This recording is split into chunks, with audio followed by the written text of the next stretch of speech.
teman-teman di Komda, Rumah Sakit Sentinel, dan Focal Point. Saya sekarang diberi kesempatan untuk memberikan teman-teman tentang bahasa Inggrisnya enak nih.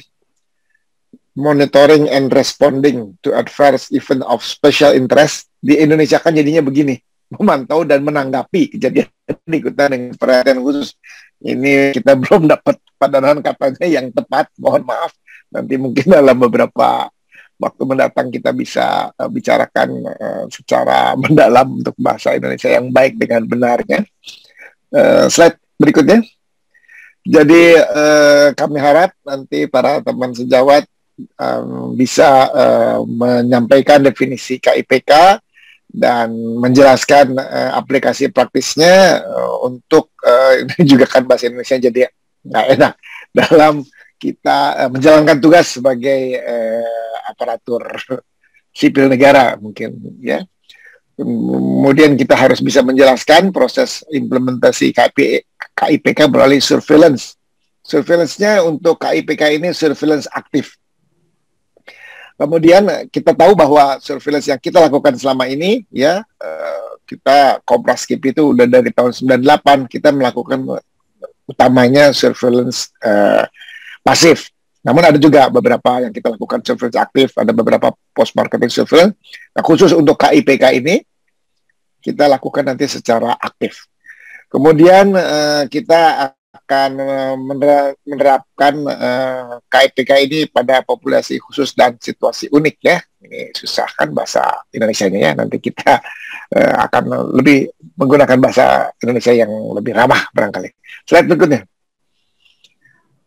Jadi nanti saya akan sampaikan perbedaan antara KIPI dan KIPK, kemudian menerapkan apa itu konsep surveillance aktif, kemudian kita bagaimana implementasi KIPK di tingkat lapangan, dan bagaimana KIPK dalam situasi khusus. Slide berikutnya. Nah, sekarang kita kembali nih ya, kita pahami pelan-pelan. Jadi ini kejadian ikutan dengan perhatian khusus. Artinya, sama dengan definisinya, KIPI tentunya KIPK merupakan peristiwa medis, namun berbeda dengan definisi KIPI, ini telah ditetapkan. Siapa yang menetapkan? WHO. Siapa itu WHO? Organisasi Kesehatan Dunia. Apakah milik seseorang atau milik satu negara? Bukan. Namun kesepakatan para pakar yang kompetensinya terkait dengan vaksinologi. Jadi menetapkan penyakit laboratorium karena potensi terkait, bukan certain, bukan konsisten. Namun akan diamati, akan dipantau, tentunya secara cermat, lalu kita konfirmasi dengan kajian studi. Ya, katakanlah misalnya nanti ada listnya itu, ada yang riwayat vaksinasi, ada yang riwayat tidak divaksinasi. Nanti dibandingkan, kalau dari list-list itu ternyata lebih banyak pada yang tidak divaksinasi, artinya ini bukan KIPI vaksin COVID. Ya, jadi teman-teman mohon paham, KIPK ini bukan KIPI COVID. KIPK ini daftar yang diberikan oleh WHO, akan kita survei selama setahun, apakah ada kaitan secara kausa dengan vaksin baru ini. Mudah-mudahan teman-teman paham. Slide berikutnya. Jadi untuk itu kita tidak menunggu, namun kita lakukan secara aktif. Ya, karena nanti akan ada klasifikasinya. Apakah ini memang ada kaitannya KIPK ini dengan imunisasi?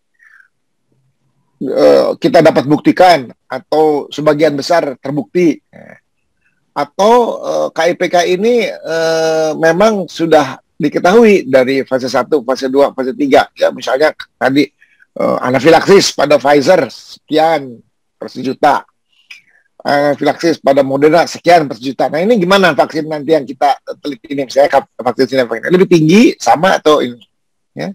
Kemudian kekhawatiran teoritis berdasarkan imunopatogenis penyakit kan adem, ya. antibody dependent enhancement. Wah, itu semua khawatir, teori berbagai macam. Nah, kita ikuti nih nanti, lakukan survei aktif nih. Benar nggak sih pada yang divaksinasi lebih tinggi, misalnya pada yang tidak divaksinasi. Terus kekhawatiran teoritis terkait dengan replikasi virus selama infeksi COVID. Ya, nah ini juga semua teori-teori kita anggap itu patut untuk diamati dan kita lihat secara ilmiah, secara ketat, mungkin selama setahun, apakah memang lebih banyak pada yang divaksinasi. Lalu kekhawatiran secara teoritis karena udah ada di preclinical trial, ya kan. Kalau kita lihat sih preclinical trial dari vaksin-vaksin yang telah dilihat WHO, nggak ada pada hewan ada kejadian ikutan fase imunisasi yang berat atau mengkhawatirkan. Slide berikutnya. Nah ini daftarnya. Slide berikutnya. Ini daftarnya.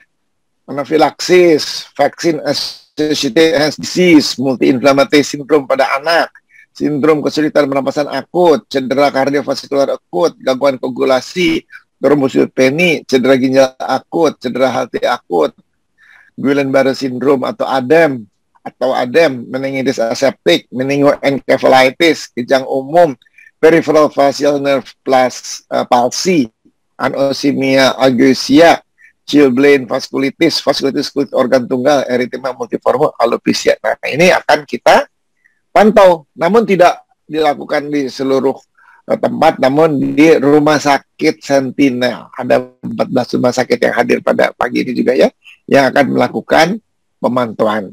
Slide berikutnya. Akan dicatat. Kemudian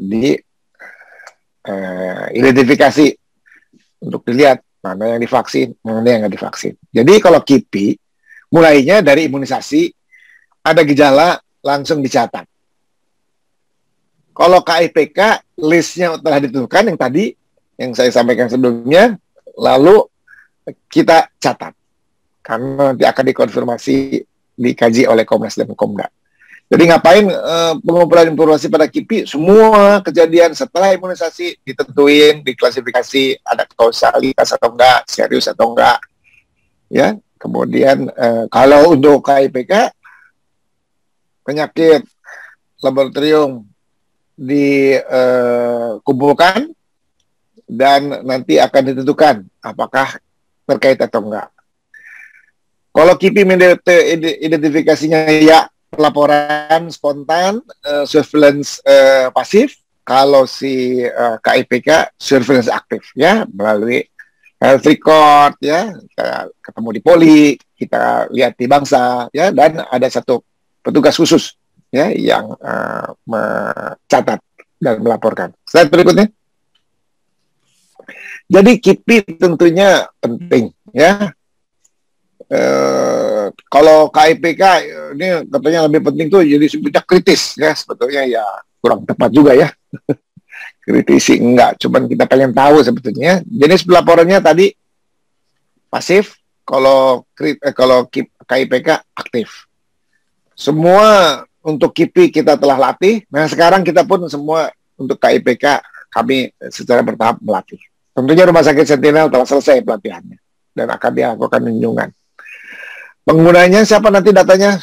Kalau di KIPI semua petugas kesehatan, tentunya manajer PPI, Badan POM, ya, mitra-mitra lainnya. Kalau di KIPK tentunya semua juga, ya, dan akan dipelajari, ya, karena akan dibuat apakah ini jadi KIPI COVID atau enggak.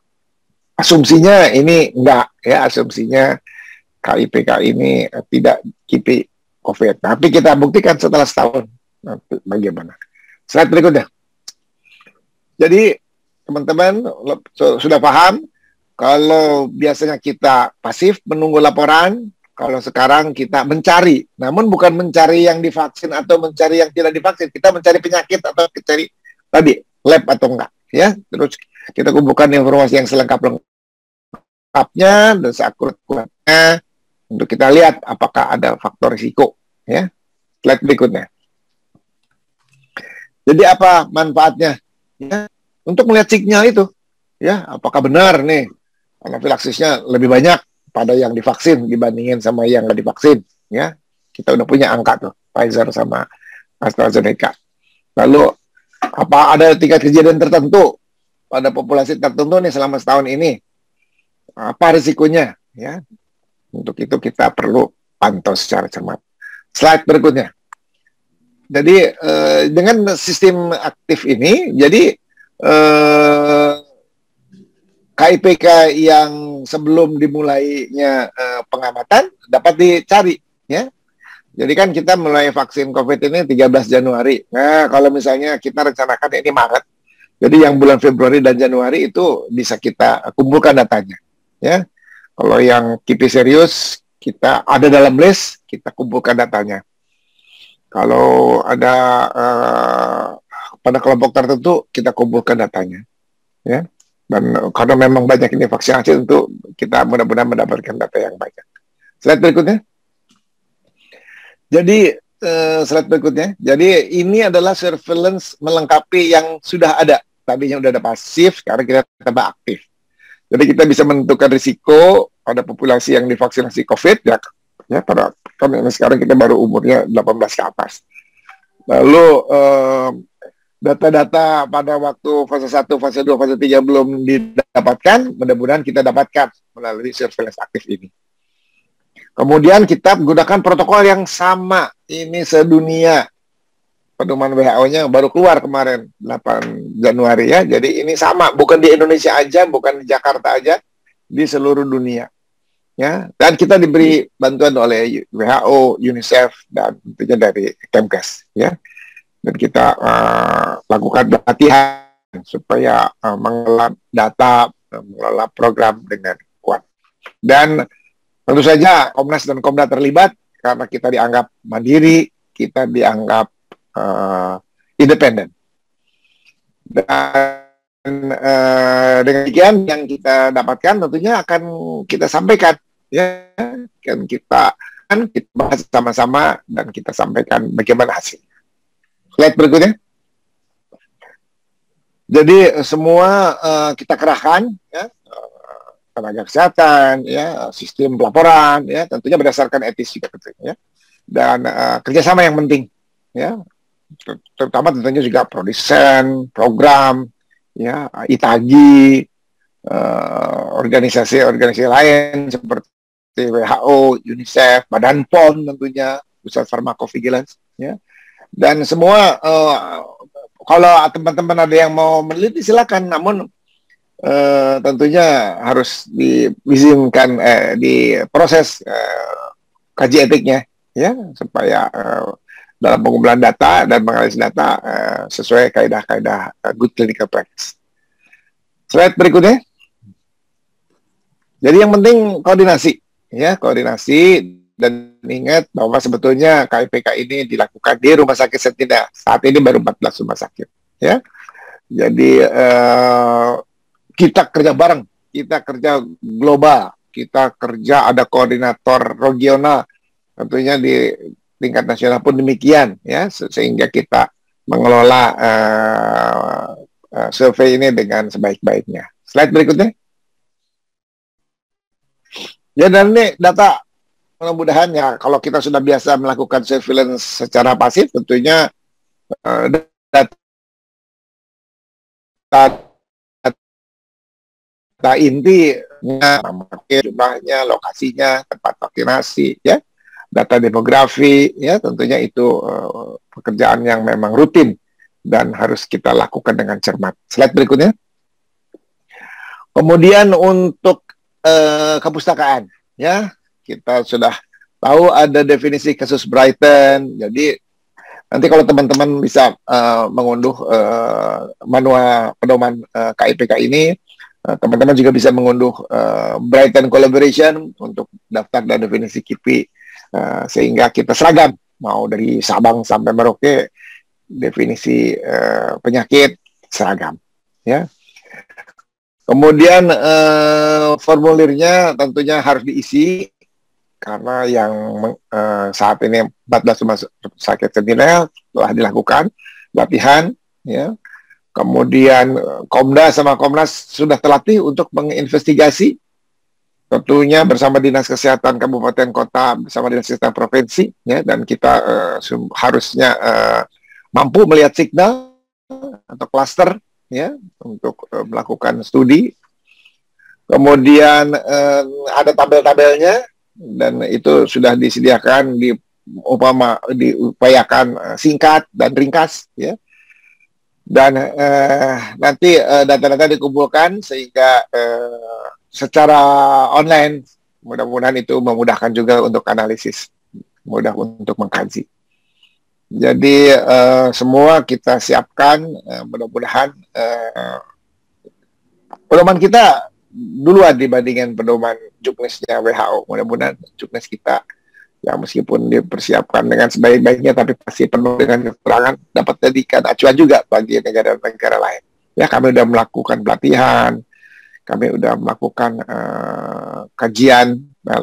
pelatihan kajian, ya, sehingga mudah-mudahan pemantauan KIPK ini dapat berlangsung dengan sebaik-baiknya.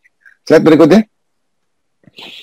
Jadi dengan data yang lengkap tentu kita nanti dapat ringkasan data, ya, kita dapat demografi, kita dapat mengadakan studi epidemiologi yang baik sehingga kita bisa menjamin masyarakat bahwa apa yang terjadi, KIPK yang terjadi kemungkinan besar memang tidak terkait, ya. Demikian pula ini untuk menguatkan sistem pharmacovigilance, ya, regulasi untuk menjamin keamanan obat atau keamanan vaksin, ya. Ini semua ada datanya, ya, ada datanya, sehingga teman-teman tinggal melihat kalau ingin mempelajari lebih dalam, ya, baik definisi maupun apapun yang dibutuhkan, ya. Slide berikutnya. Jadi nanti akan ada surveillance aktif di 14 rumah sakit Sentinel ini. Datanya bisa prospektif atau bisa retrospektif, karena nanti surveillance itu dilakukan mulai 1 Maret. Tentunya yang data 13 Januari sampai dengan 1 Maret akan dicari. Sedangkan sambil berjalan, setiap tadi data list itu akan dilaporkan ke petugas di rumah sakit, kemudian dimasukkan ke dalam sistem, nanti Dinas Kesehatan Kabupaten Kota dapat mengakses, Dinas Kesehatan Provinsi dapat mengakses, Komda bisa mengakses, Komnas bisa mengakses, kemudian kita kaji, kemudian kita laporkan juga ke WHO. Slide berikutnya. Dengan monitoring ini secara cohort, dengan data yang terkumpul secara elektronik dan definisi kasus yang sama, maka kita akan mendapatkan informasi, ya, yang lengkap dan akurat, ya. Semua alurnya sudah disiapkan sehingga teman-teman yang di Rumah Sakit Sentinel khususnya, atau teman-teman lain di Komda, di Focal Point yang menemukan, kemudian silakan merujuk ke Rumah Sakit Sentinel ini untuk didapatkan data yang sebanyak-banyaknya dan selengkap-lengkapnya, sehingga kita akan mendapat jelas gambaran tentang KIPK ini apakah terkait dengan vaksin atau tidak. Slide berikutnya. Jadi dengan kenapa kita lakukan hanya di beberapa rumah sakit? Karena kita inginkan datanya kualitasnya tinggi, ya, supaya dapat terdeteksi adanya sinyal dan bisa memberikan alternatif pemecahan masalah. Namun kekurangannya tentu saja ada, ya, karena memang hanya di rumah sakit, ya. Jadi barangkali tidak lengkap, ya. Ada juga mungkin di daerah-daerah lain. Tapi kita sudah upayakan rumah sakit yang terpilih, ya, rumah sakit itu yang cepat tanggap, rumah sakit yang datanya lengkap, rumah sakit yang rekam mediknya elektronik, yang spesialisnya lengkap, ya, sehingga mudah-mudahan kekurangan ini dapat kita atasi. Slide berikutnya. Ya, jadi kita sudah dapatkan rumah sakit yang komit, yang representasi daerahnya, kemudian tentunya mempunyai sumber daya manusia yang handal, pernah pengalaman dengan surveillance sebelumnya, kemudian mempunyai itu rekam medik elektronik, ya. Slide berikutnya. Nanti kita akan Komnas dan Komda dilatih ya untuk menganalisis data ini, dan kemudian kita bandingkan nih yang divaksin sama yang nggak divaksin yang ada di list KIPK ini ya. Terus kita lihat data epidemiologi baik nasional, regional, global, benar nggak ini yang kita survei ini terkait dengan vaksin COVID yang baru ini. Slide berikutnya. Kemudian tentu saja data dari sistem surveillance pasif KIPI juga akan dilihat ya. Namun karena metode pengulangan berbeda ya kita analisisnya secara berbeda ya, dan kita harus analisis secara terpisah. Slide berikutnya. Jadi untuk itu kita harus melakukan perencanaan, anggaran ya, teknis pelaksanaan ya, semua kita koordinasikan ya. Jadi kapasitasnya harus dimantapkan agar dapat melakukan surveillance ini ya. Kita telah melakukan webinar dengan WHO Siaro. Hari ini kita mengadakan webinar nasional, dan mudah-mudahan langkah-langkah selanjutnya kita akan lebih fokus kepada teman-teman di Komda dan di Focal Point. Jadi definisi kasus sudah ada ya, tinggal diunduh nanti. Jadi tentunya ditentukan oleh DPJP ya, DPJP karena ini bukan KIPI, ini adalah penyakit atau lab ya. Kemudian kita upayakan definisi kasusnya disederhanakan, namun tetap memakai ICD, formulirnya juga diringkas supaya mudah, user friendly, sehingga gampang dilaporkan secara elektronik ya. Slide berikutnya. Jadi nanti ada beberapa formulir, namun ini khusus buat Rumah Sakit Sentinel ya. Mereka telah dilatih, nanti kami akan konfirmasi lagi di tempat. Dan teman-teman di Dinas Kesehatan Kabupaten, Dinas Kesehatan Kota, Dinas Kesehatan Provinsi dimintakan untuk membantu kami melakukan investigasi. Ya, kalau dapat data dari Rumah Sakit Sentinel, kita lakukan investigasi. Kalau perlu bersama-sama dengan Komnas dan pelaksanaan Komnas, karena tugas Komnas dan Komnas sebetulnya causality assessment. Ya, dan causality assessment pun formatnya sudah disesuaikan dengan protokol yang disampaikan oleh WHO.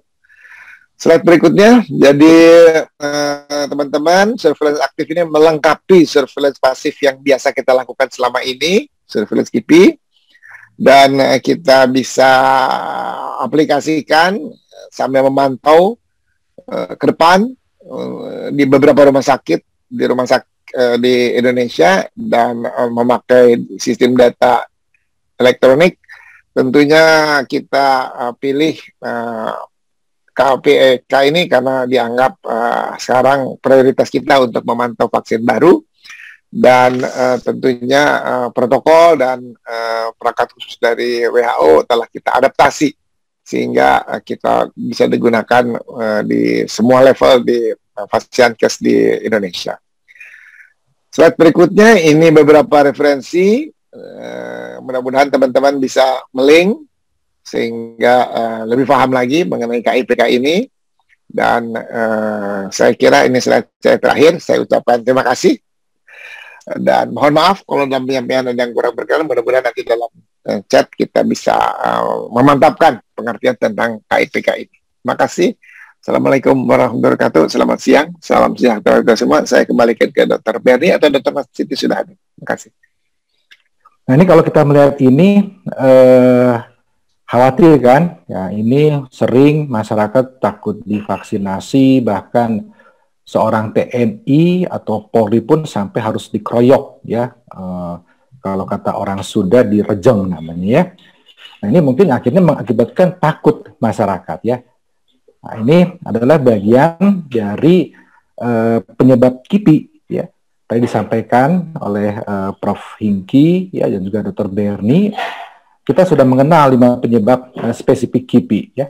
Dan kali ini akan saya share ya, kita berbagi ilmu ya dengan teman semua ya. Mungkin nanti bisa dibantu, ada Prof. Hingki yang agak tenang saya, Prof. Hingki satu sesi sama saya, Prof ya, jadi bisa membantu bila ada kasus yang cukup di lapangan oleh teman-teman di Komda, yaitu reaksi yang terkait dengan kecemasan. Ya, secara terminologi ya, ini terminologinya adalah menggambarkan berbagai gejala dan tanda yang mungkin timbul di sekitar saat imunisasi ya, bisa sebelum, selama dan setelah ya.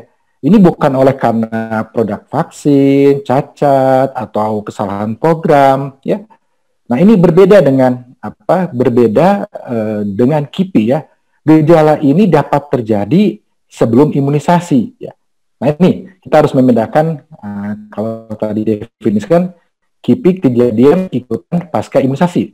Sedangkan immunization stress related response, nah ini bisa terjadi sebelum imunisasi. Ya. Baik, kita lanjutkan ya.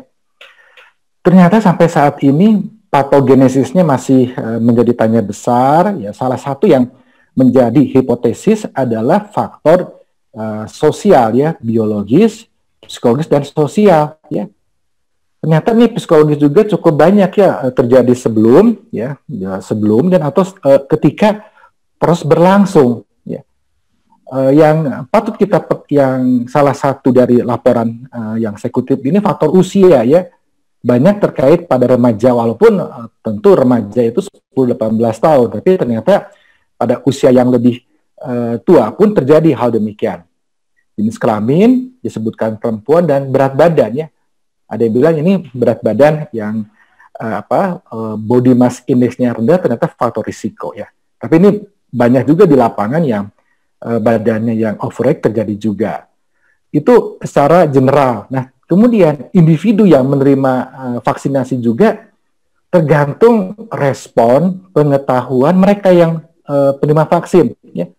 Ketika menerima respon tentang pengetahuan ya, kemudian juga mereka mempunyai pengalaman yang tidak nyaman dengan vaksin sebelumnya, atau juga mungkin pada dasar mereka sudah punya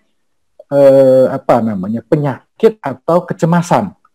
Itu yang secara individual. Kemudian ternyata yang menarik ini faktor sosial ya, baik itu sosial media, kemudian peer group-nya ya, berita-berita yang diterima kepada individu tersebut sangat berpengaruh ya. Jadi sangat berpengaruh ya. Kadang-kadang ada berita hoax ya. Setelah divaksin COVID akan timbul ini, timbul ini, timbul ini. Nah, itu akan berpengaruh secara langsung kepada individu yang memang pada dasarnya sudah memiliki masalah psikologis. Nah, apalagi ada kepercayaan kepada nakes ini sangat penting sekali ya. Nanti kita dijelaskan di saat berikutnya bagaimana sih peran kita nakes agar meminimalisir kasus terjadinya kecemasan yang berkaitan dengan imunisasi tersebut. Nah ini, kelompok ini harus menjadi perhatian khusus ya, kenapa? Karena apalagi kalau terjadi klaster ya, dapat mengganggu program imunisasi ya, berbagai teknik dikembangkan. Apabila kita menemukan mereka yang berisiko, mungkin kita harus pisahkan ya. Jadi bisa di ruangan khusus ya.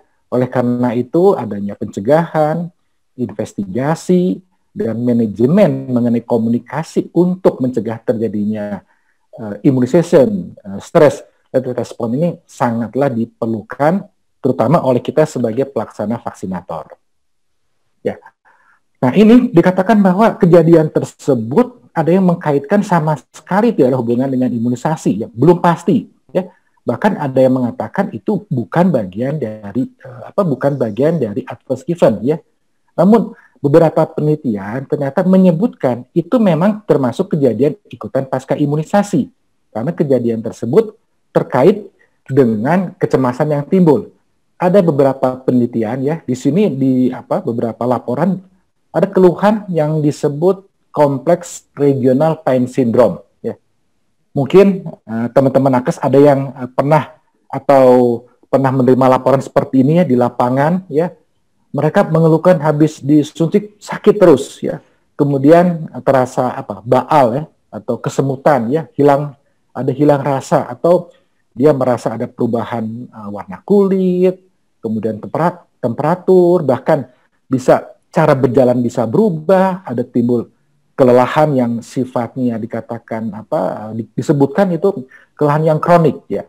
Nah ini bila ada 3 gejala di atas itu termasuk kompleks region pain syndrome ya. Kalau sini memang sebaiknya harus kita konsultasikan ya, karena penanganan yang kaitan dengan kecemasan ini tidak mungkin ya ditangani oleh nakes sendiri, tapi perlu kolaborasi dengan, dalam hal ini mungkin bisa dengan psikiatri, dengan ahli neurologi.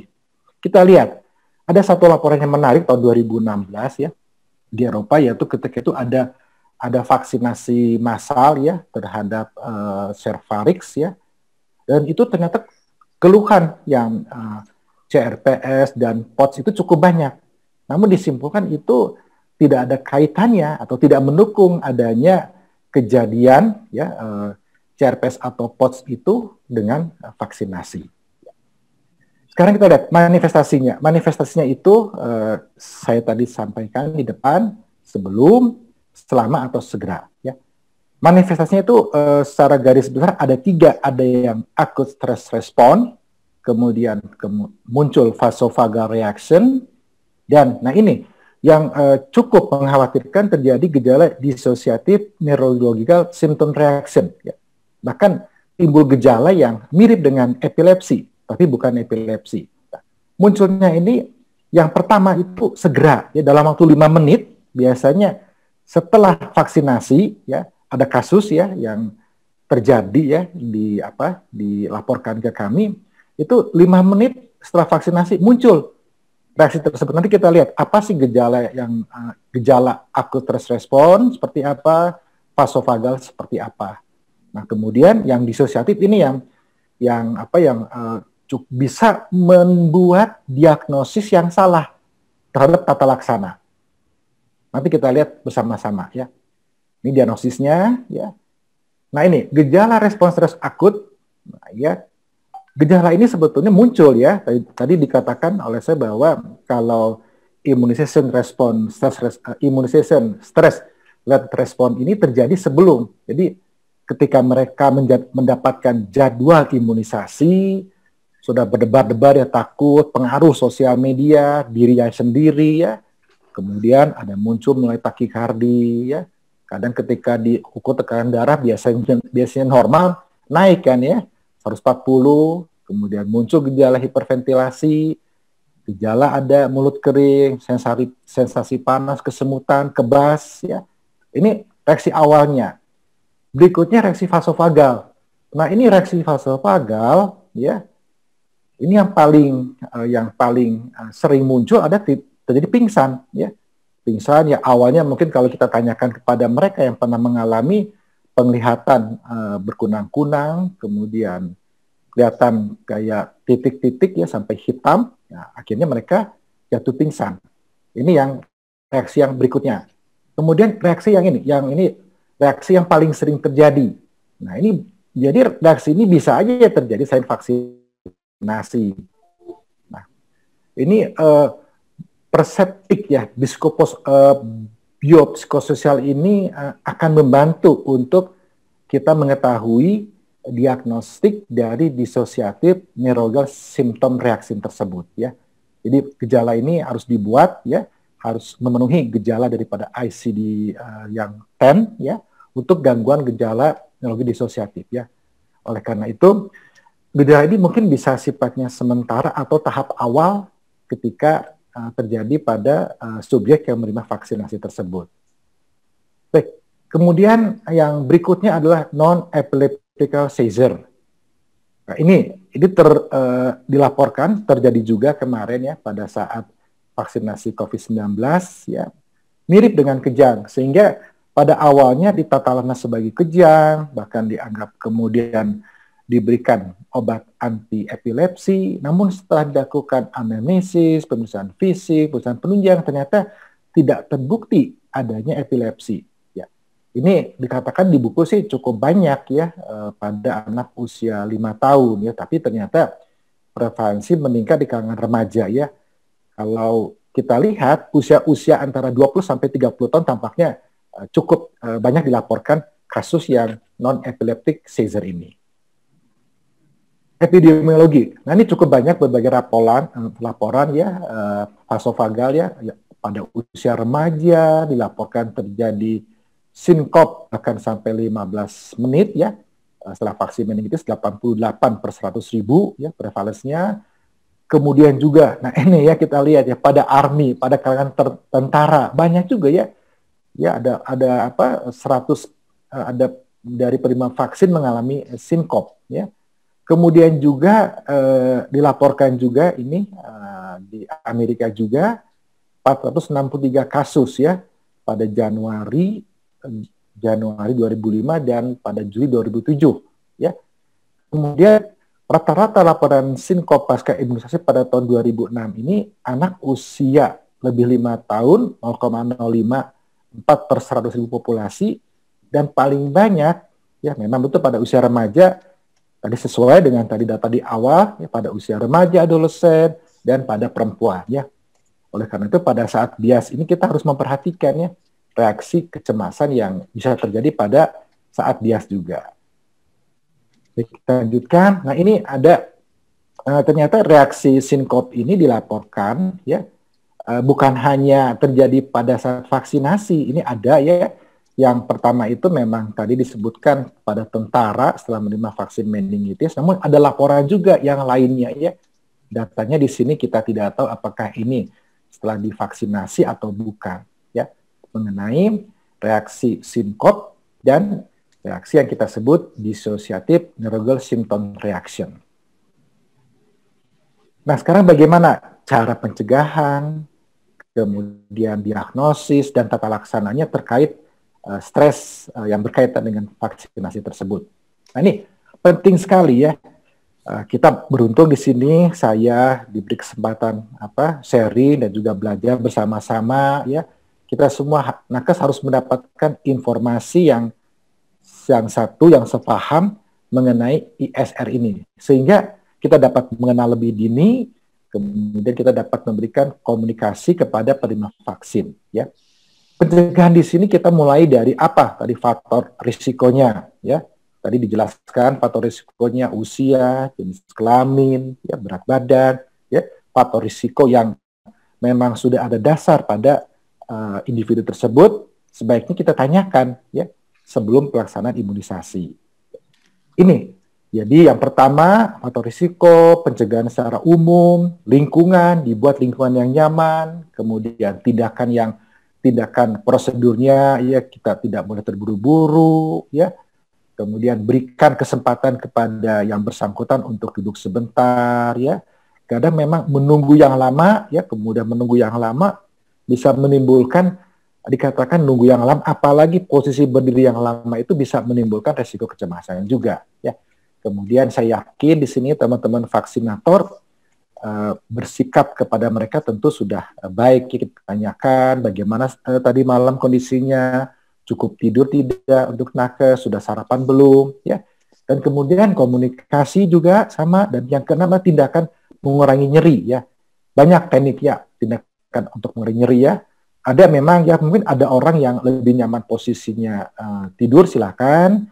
Kemudian tindakan nyeri biasanya setelah penyuntikan ya, kita berikan dioleskan ya, dikatakan itu boleh dioleskan dengan gel untuk penahan nyeri atau cara yang lainnya untuk mengurangi nyeri pasca penyuntikan.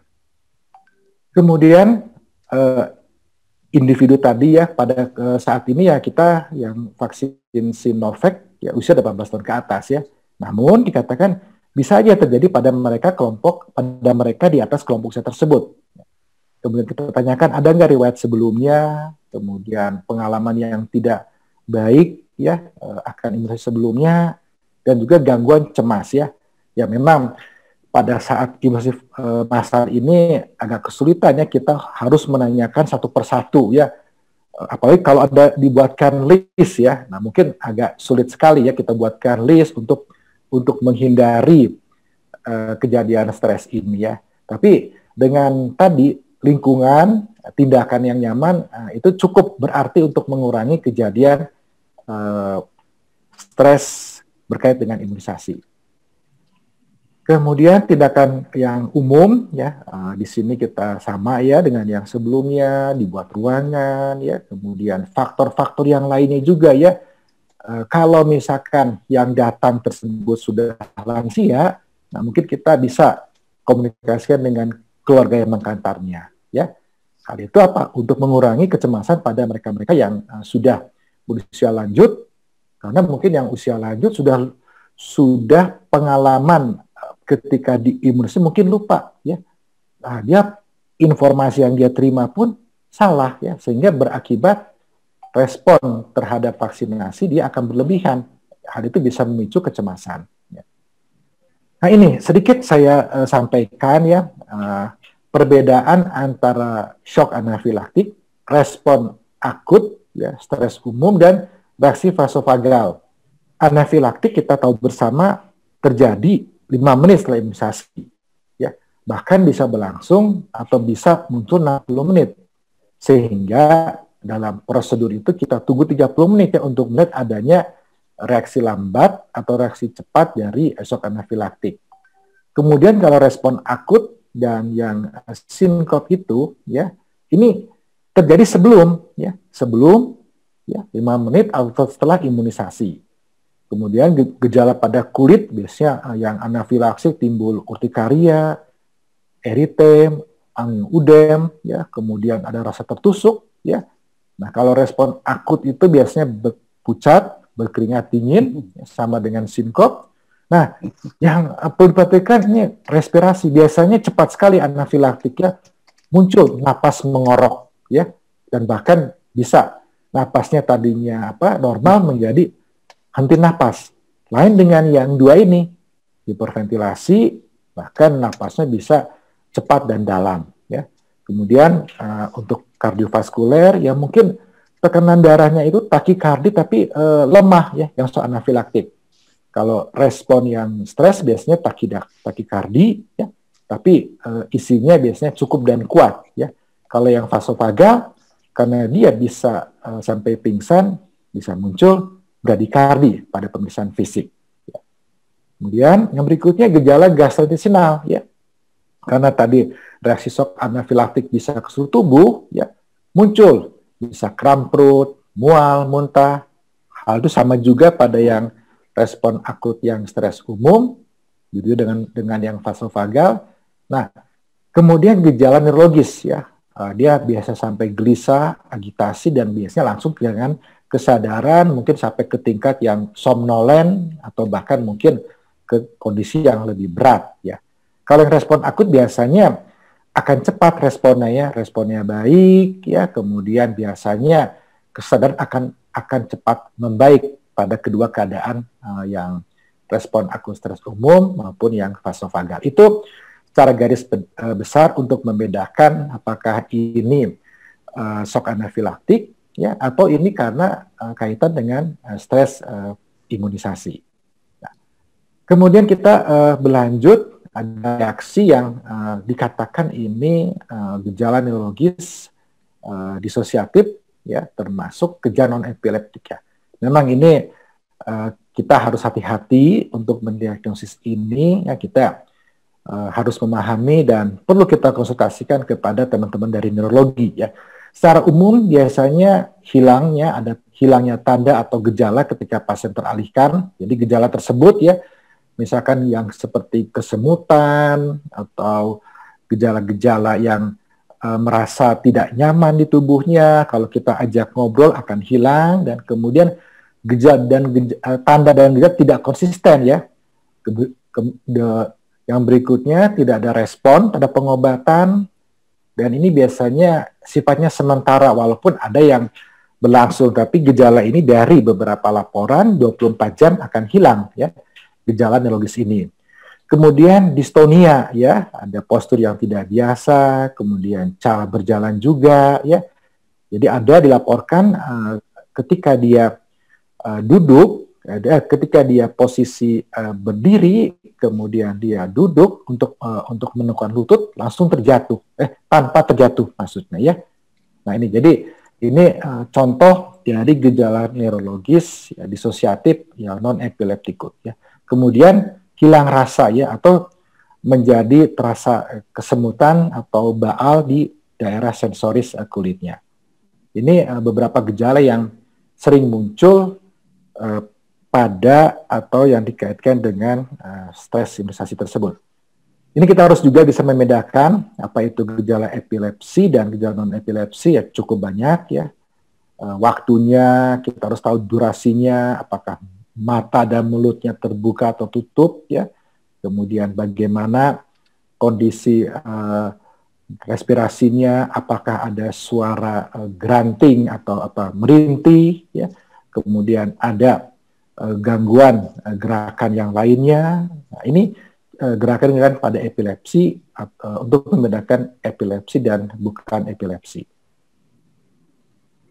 Nah, sekarang masuk kita singgung sedikit ya mengenai kausa klasifikasinya. Tadi sudah disampaikan juga oleh Dr. Benny ya. Ini sangat penting sekali ya, karena tadi dikaitkan KIPI cluster ya yang dikaitkan dengan imunisasi ini akan mengganggu terhadap program imunisasi. Sehingga penelitian harus dibuat ya sesegera mungkin untuk menentukan definisi kasusnya, apakah itu respon stres akut, reaksi vasovagal, atau reaksi gejala neurologis disosiatif. Nah, tata laksana ini kita awali sebelum ya, bukan hanya ketika muncul ya, sebelum diimunisasi kita harus memberikan penjelasan, atau kalau setelah terjadi kita berikan respon yang bisa menenangkan, keamanan, kenyamanan, komunikasi yang baik kepada penerima vaksin dan keluarga yang mendampingi.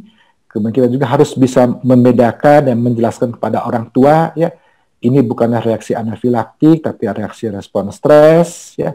Kemudian bisa bila muncul misalkan reaksi vasovagal yang sampai ke arah pingsan ya, posisinya kita harus terlentang, dan relaksi otot ya biasanya kita posisi ekstremitas diangkat lebih tinggi ya. Dan jika telah diketahui itu respon stres akibat imunisasi, nah kita di sini teman-teman nakes harus bisa menjelaskan ya kepada mereka ya, kepada penerima vaksin ataupun kepada keluarga bahwa hal tersebut tidak ada kaitan dengan vaksin, dengan cara penyuntikan, kandungan vaksin, ya, sehingga mereka akan paham, ya, dan tentunya tidak akan mengganggu program vaksinasi Sinovac ini, untuk COVID-19 ini. Ini hampir sama juga dengan yang tata laksana respon tersebut, ya, tata laksana pendekatan multidisiplin, ya, kita konsultasi dengan, kalau memang dasarnya sudah ada masalah psikologis, kita bisa konsul ke psikolog atau psikiater, atau bisa aja kalau memang untuk membedakan ini, untuk meyakinkan kita sebagai nakes apakah ini ada tidak kaitan dengan neurologi, kita konsulkan ke teman-teman neurolog, ya. Kemudian kita pastikan keamanan orang tersebut tidak berdampak baik secara fisik maupun psikis, kemudian membantu menenangkan, berbaring, ya. Sehingga akhirnya apa? Pasien atau yang bersangkutan bisa kembali, kondisinya bisa membaik dan bisa beraktivitas normal. Ya. Pendekatan ini penting sekali yang bila terjadi klaster ya, karena kalau klaster tentu sangat mengkhawatirkan ya. Ini bisa berdampak sangat signifikan terhadap pelaksanaan imunisasi. Dikatakan bahwa ternyata cukup banyak ya beberapa negara yang melaporkan adanya klaster yang berkaitan dengan ISR ini. Ini saya lampirkan, yaitu negara-negaranya ada negara di Iran, di Italia, ya, Jordania, yang terbaru di Amerika ini ya terjadi KIPI yang berkaitan dengan kecemasan ya. Ini vaksinnya macam-macam beragam, ada vaksin tetanus, hepatitis B, ya, tetanus difteri, kemudian kolera, HPV, influenza yang terakhir di Amerika. Ini gejala yang muncul kecemasan, mereka merasa lemas, sakit kepala dan pusing ya. Ada yang dirawat ya. Ini jadi perlu kita perhatikan juga kalau ternyata kemarin pelaksanaan imunisasi ada satu kelompok yang memang gejala-gejalanya sama, ya kita harus waspada, itu mungkin KIPI cluster. Nah, berikutnya identifikasinya ya sama kita cari faktor risikonya ya.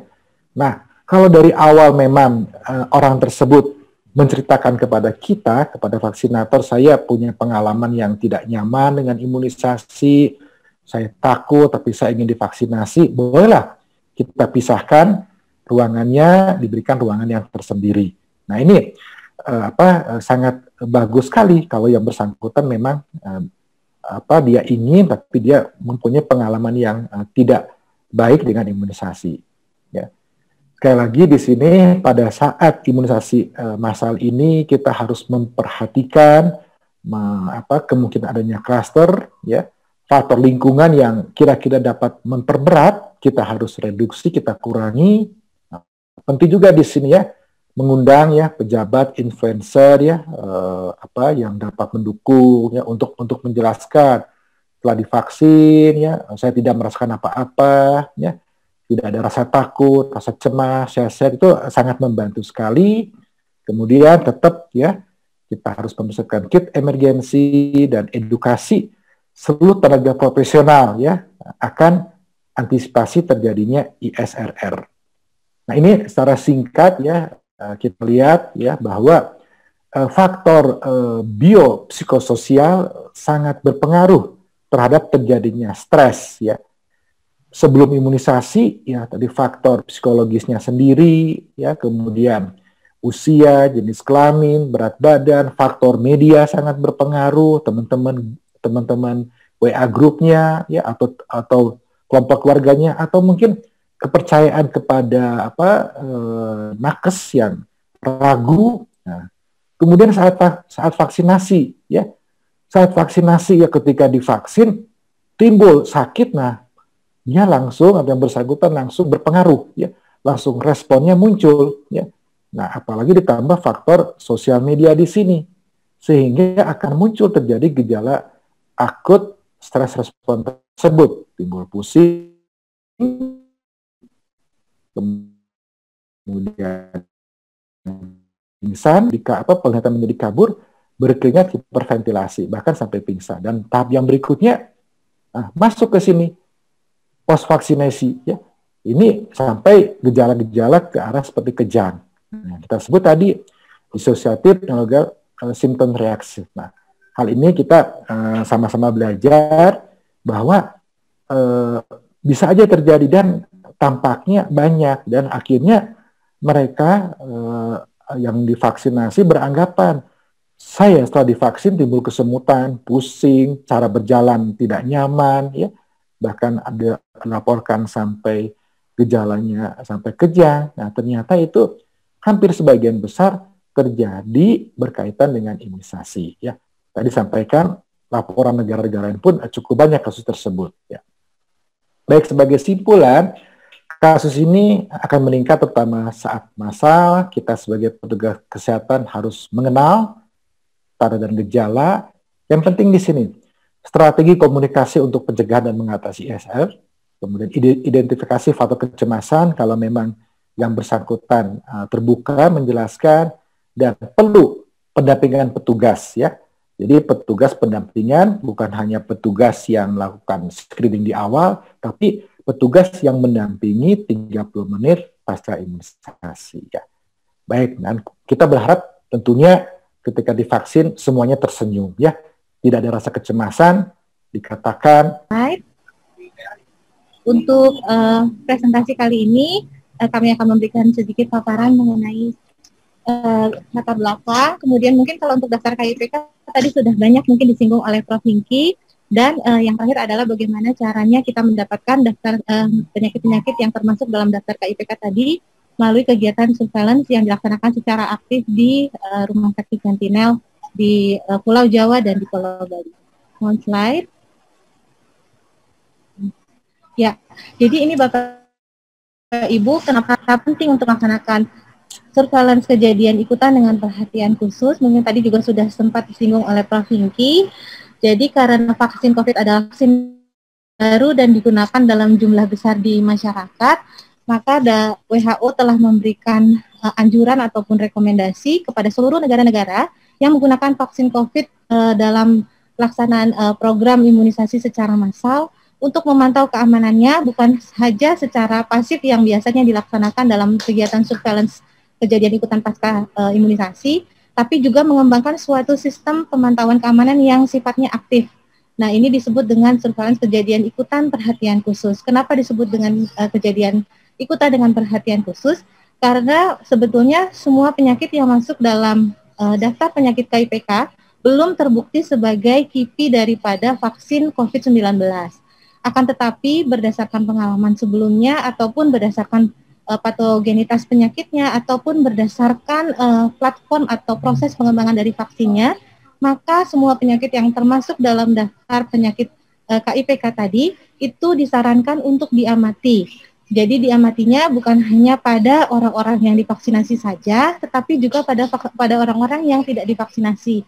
Gunanya apa? Kita mau melihat apakah betul-betul ada keterkaitan antara penyakit-penyakit tersebut. Kalau memang terjadi atau terbukti peningkatannya sesudah adanya vaksinasi, untuk dilaksanakan kajian ataupun konfirmasi lebih lanjut. Kemudian untuk itu maka kita melaksanakan surveillance KIPK tadi di Indonesia bukan secara keseluruhan, tetapi dipilih rumah sakit yang sifatnya mewakili populasi yang kira-kira bisa menangkap kasus tersebut. Nah, Bapak Ibu, ini adalah dasar hukum kami mengembangkan surveillance KIPK tadi, dan sebagai tantangan mungkin karena surveillance KIPK ini belum pernah dilaksanakan di Indonesia dalam penyelenggaraan program imunisasi rutin, maka kami kemarin tentunya saja dibantu dengan Komnas, kemudian para ahli yang dalam organisasi profesi itu luar biasa sekali dukungan yang kami terima, sehingga kami akhirnya bisa mengembangkan surveillance kejadian ikutan dengan perhatian khusus. Mau lanjut. Nah, ini Bapak Ibu tujuan kenapa kita mau menyelenggarakan surveillance KIPK tadi.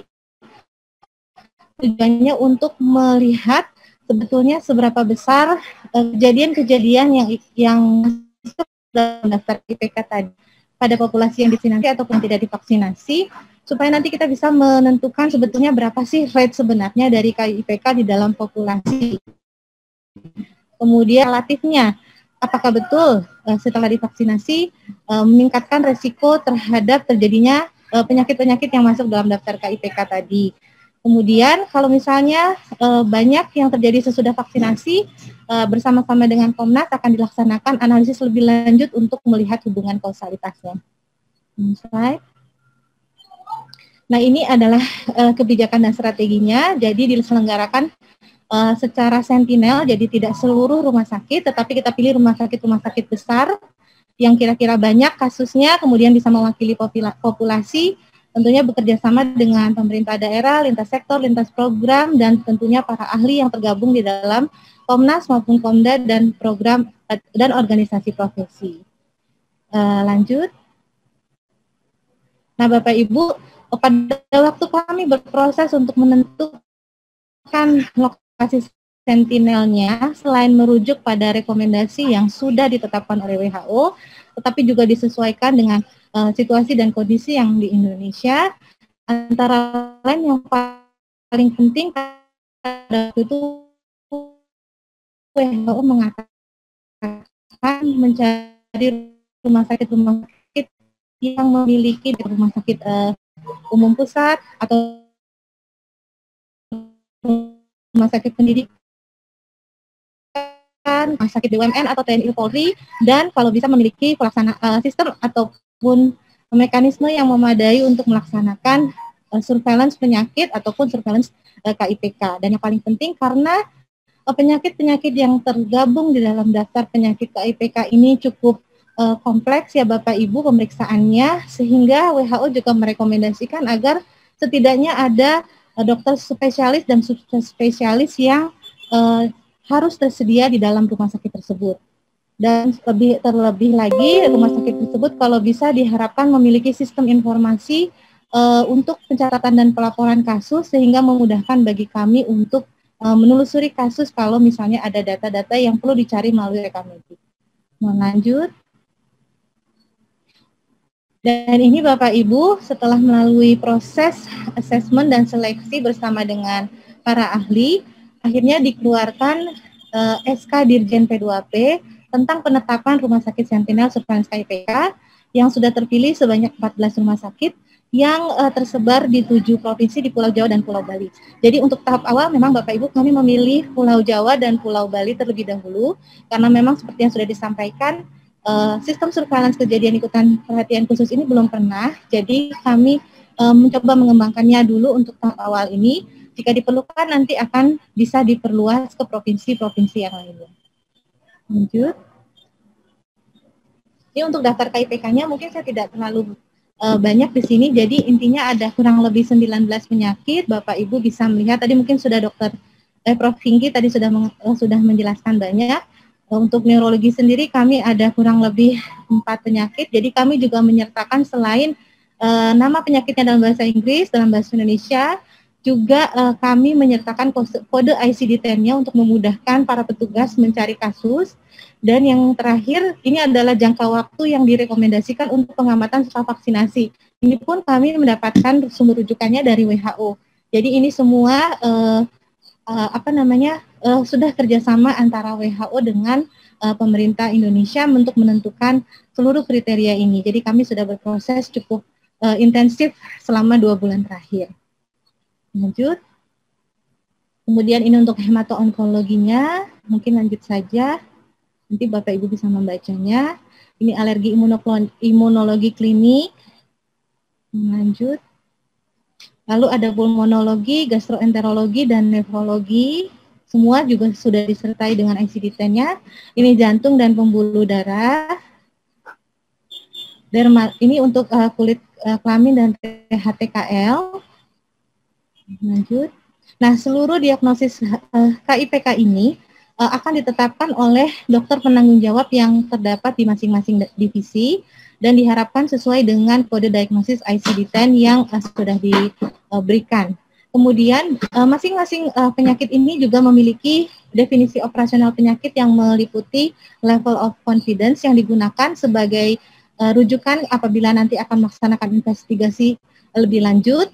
Dan di dalam juknis kami juga menyertakan seluruh level of confidence tadi berdasarkan case definition dari Brighton Collaboration di dalam link yang mungkin Bapak Ibu bisa lihat di layar seperti ini.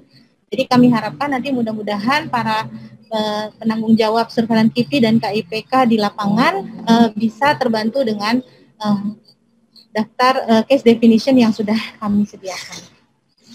Lanjut. Nah, kalau tadi semua penyakit-penyakit itu sudah ada, jadi kalau tadi Prof. Hinggi mungkin sudah jelaskan KIPK ini sudah ditentukan ya Bapak Ibu terlebih dahulu penyakitnya apa. Beda dengan KIPI. Kalau KIPI, apa keluhan ataupun kejadian medik yang dikeluhkan oleh penerima vaksin sesudah vaksinasi, dia akan segera datang ditangkap sebagai surveillance kejadian ikutan pasca imunisasi. Tapi kalau KIPK kita berangkat dari tadi penyakit-penyakit yang Bapak Ibu sudah lihat kurang lebih ada 19 penyakit. Nah, itu semua adalah pintu masuk untuk surveillance KIPK. Siapa saja pelaksananya? Kalau di tingkat pusat ada Direktorat Surveillance Karantina Kesehatan dan Direktorat Pelayanan Kesehatan rujukan sebagai pengampu daripada fasilitas kesehatan rumah sakit yang terpilih. Kemudian Dinas Kesehatan Provinsi dan Kabupaten Kota tentunya sebagai pembina di tingkat daerah untuk masing-masing rumah sakit Sentinel. Lanjut. Kemudian Rumah Sakit Sentinel itu sendiri yang kami harapkan akan membentuk tim surveillance KIPK yang ditetapkan dengan SK Direktur Rumah Sakit. Manfaatnya adalah kami, karena tadi komitmen dan dukungan yang tinggi daripada rumah sakit adalah salah satu syarat, maka jika tim surveillance KIPK ini ditetapkan oleh direktur, kami berharap ada dukungan yang penuh gitu dari seluruh, tidak hanya dokter penanggung jawab, tetapi juga direksi rumah sakit untuk mendukung kegiatan surveillance KIPK. Kemudian tentu saja Komnas dan Komda PPKIPI, kalau nanti ada KIPK dengan riwayat vaksinasi COVID yang perlu untuk diinvestigasi dan dilakukan kajian kausalitas, maka Komnas dan Komda PPKIPI yang akan membantu.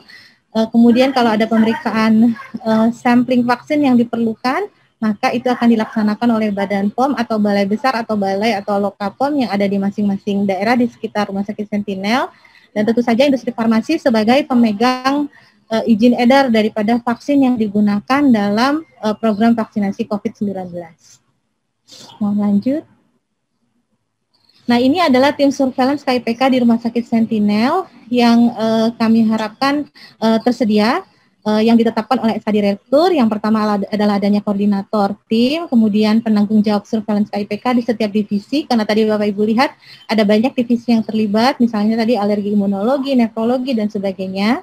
Kemudian ada lagi koordinator data surveillance KIPK. Karena apa? Karena nanti kasus KIPK akan ditangkap melalui kasus yang datang di poli ataupun di UGD ataupun ditemukan di rawat inap, ruang rawat inap, tapi mungkin ada juga kasus-kasus yang terlewat misalnya untuk dilaporkan. Nah, itu akan dicari melalui penelusuran kode diagnosis ICD-10-nya. Nah, oleh karena itu maka harus ada tanggung jawab dari divisi rekam medis. Kemudian tentu saja petugas surveillance KIPK yang bertanggung jawab untuk selain melakukan verifikasi data, dia juga akan melakukan input di dalam website keamanan vaksin. Lalu kemudian tim surveillance KIPK ini akan bekerja sama dengan surveillance KIPI di Rumah Sakit Sentinel. Gunanya apa? Kalau tadi ada tertangkap nanti kasus penyakit yang termasuk dalam surveillance KIPK dan memiliki riwayat vaksinasi, maka untuk selanjutnya kajian dan investigasi itu akan dikerjakan oleh tim surveillance KIPI. Dan tentu saja bekerja sama dengan petugas surveillance dan imunisasi di Dinas Kesehatan. Ini adalah divisi-divisi yang diharapkan ada. Ini sesuai dengan daftar penyakit tadi. Jadi minimal ada penyakit dalam, pulmonologi, jantung dan pembuluh darah, neurologi, dermatovenerologi, THTKL, rekam medis, dan divisi lain sesuai dengan kebutuhan. Lanjut. Nah, ini Bapak Ibu seperti yang sudah saya sampaikan tadi sebelumnya, kami mencoba mengidentifikasi bagaimana jalur untuk menemukan kasusnya. Yang perspektif ini artinya kasus ditemukan pada saat pasien berkunjung di poliklinik, ruang rawat inap, IGD atau ruang perawatan intensif atau divisi lain.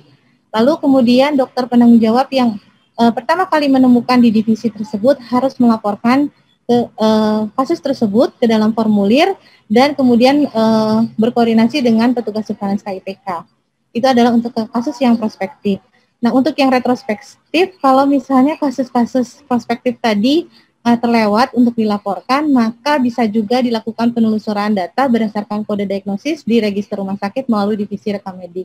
Nah, untuk surveillance KIPK, pengamatan kasus KIPK ditujukan pada kelompok usia yang sesuai dengan sasaran vaksinasi COVID-19. Jadi kami mengikuti sasaran daripada vaksinasi COVID. Dan kita juga mencoba menghimbau kepada seluruh tim untuk memastikan agar semua kasus KIPK, baik secara prospektif maupun retrospektif, itu bisa tercatat dan terlaporkan, sehingga data kita akan cukup banyak untuk bisa dianalisis.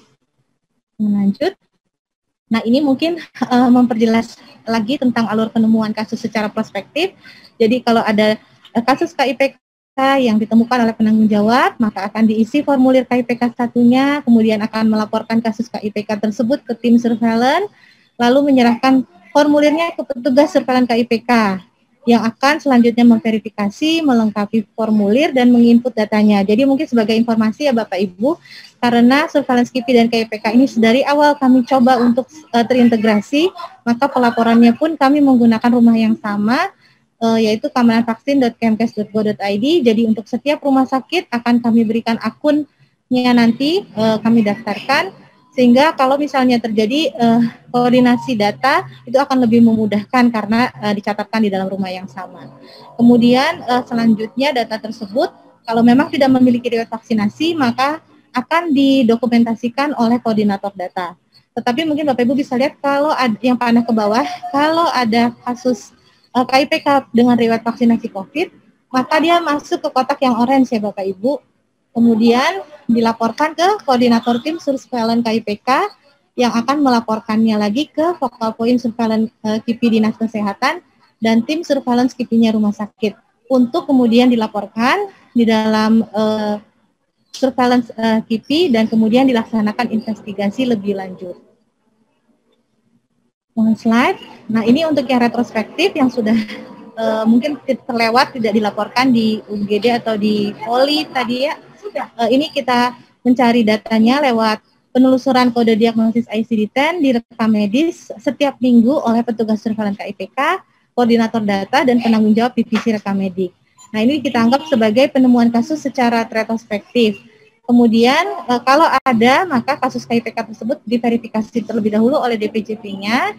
Kemudian kalau sudah terkonfirmasi, maka kita lanjutkan pengisian datanya di dalam website keamanan vaksin.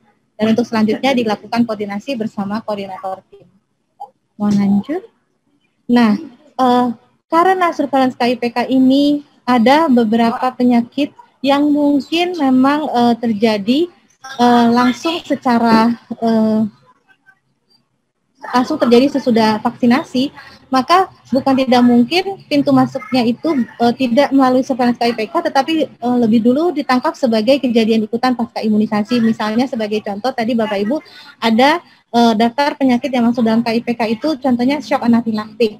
Nah kalau misalnya shock anafilaktik sesudah vaksinasi, dia akan langsung ditangkap sebagai kejadian ikutan pasca vaksinasi. Nah, karena shock anafilaktik juga termasuk penyakit yang harus dilakukan surveillance-nya melalui surveillance KIPK, maka kalau terjadi penyakit-penyakit yang terdapat penyakit-penyakit yang didapatkan melalui surveillance KIPI, maka kasus tersebut akan dicatat dan dilaporkan oleh tim surveillance KIPI rumah sakit, yang kemudian dia akan melaksanakan koordinasi dengan focal point surveillance KIPI dinas. Kemudian dari surveillance KIPI dinas akan meneruskannya ke Komda untuk dilaksanakan kajian dan konfirmasi ke Komnas. Sedangkan selain itu, maksudnya sesudah dilaksanakan tata laksana surveillance KIPI, karena penyakit shock anafilaktik tadi juga termasuk penyakit yang harus dicatat dan dilaporkan dalam surveillance KIPK, maka tim surveillance KIPI tadi juga mengkoordinasikannya dengan petugas surveillance KIPK. Dia kemudian memverifikasi, mengisi formulir dan menginputkan datanya, dan selanjutnya dilaporkan ke koordinator tim. Jadi pintu masuk surveillance KIPK bisa juga melalui penemuan kasus dari KIPI vaksin COVID-19. Mohon lanjut. Nah, ini alur pencatatan dan pelaporan secara keseluruhan. Hampir mirip tadi seperti tadi. Nanti mungkin kalau prospektif, retrospektif, dan lain sebagainya sudah sama seperti yang dijelaskan sebelumnya. Kemudian nanti pada akhirnya akan terdapat atau bisa kita unduh line list dari seluruh penyakit dalam surveillance KIPK, baik yang memiliki riwayat vaksinasi pun tidak memiliki riwayat vaksinasi. Ini kemudian akan kami laporkan kepada Menteri Kesehatan, kemudian Badan POM dan lembaga terkait lainnya yang memantau pharmacovigilance vaksinasi ini. Kemudian kita laporkan juga ke Komite Nasional KIPI untuk dilakukan analisis dan kajian lebih lanjut. Nah, seluruh formulir pencatatan juga bisa diunduh di dalam link ini ya Bapak Ibu, dan seluruh formulir pencatatan dan pelaporan tadi juga sudah ada di dalam Juknis dan sudah di-input juga di dalam website, sehingga nanti memudahkan petugas jika ingin menginput data. Mohon lanjut. Nah, ini adalah surat yang baru saja ditandatangani oleh Bu PLT Direktur kami. Jadi karena seluruh rangkaian sosialisasi dan juga pelatihan penginputan data sudah selesai kami laksanakan 2 hari kemarin ke seluruh rumah sakit, Sentinel, dan juga ke seluruh dinas kesehatan, Badan POM ataupun Lokapom yang ada di daerah. Maka PLT Direktur kami sudah menetapkan surveillance KIPK ini dimulai sejak tanggal 1 Maret 2021, surat juga sudah kami distribusikan ke seluruh rumah sakit. Nah, selain mencari, karena kita baru mulai tanggal 1 Maret ya Bapak Ibu, maka akan ada kasus-kasus KIPK mungkin saja yang terjadi tanggal 1 Januari sampai 28 Februari sebelum akhirnya surveillance ini resmi dimulai. Oleh karena itu, untuk mendapatkan data itu, kami juga sudah memberikan pelatihan kepada seluruh rumah sakit untuk mencari kasus dengan metode retrospektif. Formulirnya juga sudah tersedia di Juknis, dilakukan penelusuran datanya dengan menggunakan kode diagnosis ICD-10 di rekam medis. Nah, untuk membuat kajian analisis yang semakin baik, maka kita juga memerlukan data dasar atau background rate seberapa banyak kejadian tersebut terjadi di populasi sebelum program vaksinasi dimulai. Oleh karena itu, kita juga menghimbau kepada seluruh rumah sakit Sentinel ini untuk mencari data dasarnya melalui penelusuran rekam medis dengan menggunakan kode diagnosis. Pada tahun 2019 dan 2020, formulir juga sudah ada. Nah, data ini kemudian nanti akan digunakan sebagai pembanding sebelum dan sesudah vaksinasi COVID-19 dijalankan di Indonesia. Lanjut. Nah, ini mungkin sudah sampai di kesimpulan ya Bapak Ibu. Jadi intinya Indonesia ini sudah berkomitmen tinggi, pemerintah Indonesia, untuk melakukan pemantauan keamanan vaksin bukan saja melalui mekanisme surveillance KIP yang sudah sangat berjalan dengan baik, tetapi juga kita mencoba menggunakan surveillance yang aktif dengan melakukan pemantauan surveillance KIPK untuk memantau keamanan vaksin COVID di 14 rumah sakit sentinel terpilih di 7 provinsi. Kemudian mulai tanggal 1 Maret akan resmi mulai dilaksanakan, tetapi kita juga mencari seluruh kasus-kasus yang terjadi sebelum 1 Maret gitu dengan melakukan retrospektif. Kemudian pengamatan kasus KIPK itu akan ditujukan pada kelompok usia sesuai dengan sasaran vaksinasi COVID. Artinya ini juga memang masih living dokumen. Kalau nanti ada kebijakan yang lebih baru lagi, maka kami tentunya dari Subdit Surveillance akan menyesuaikan sesuai dengan perkembangan keilmuan yang terjadi. Kemudian seluruh pencatatan dan pelaporan surveillance KIPK itu dapat diunduh melalui link ini, dan kami juga menghimbau kepada 14 rumah sakit yang mungkin hari ini juga bergabung dalam workshop hari ini untuk memastikan setiap kasus KIPK maupun yang secara prospektif ataupun retrospektif bisa tercatat dan terlaporkan. Dan mungkin ada lagi, mohon slide. Ya, mungkin ini sudah slide yang terakhir. Terima kasih. Kami juga mengucapkan terima kasih. Kami sangat berterima kasih sekali karena kami melihat antusias dari 14 rumah sakit selama proses dari awal kami melakukan assessment sampai kemarin kami sosialisasi. Sebelum kami memulai secara resmi, mungkin nanti pada tanggal 1 Maret, kami mengucapkan terima kasih terlebih dahulu untuk dukungan dari seluruh pihak, dan mudah-mudahan seluruh kerja yang akan kita kerjakan nanti bisa bermanfaat baik untuk program kesehatan di Indonesia, khususnya program vaksinasi COVID-19. Terima kasih. Wassalamualaikum warahmatullahi wabarakatuh.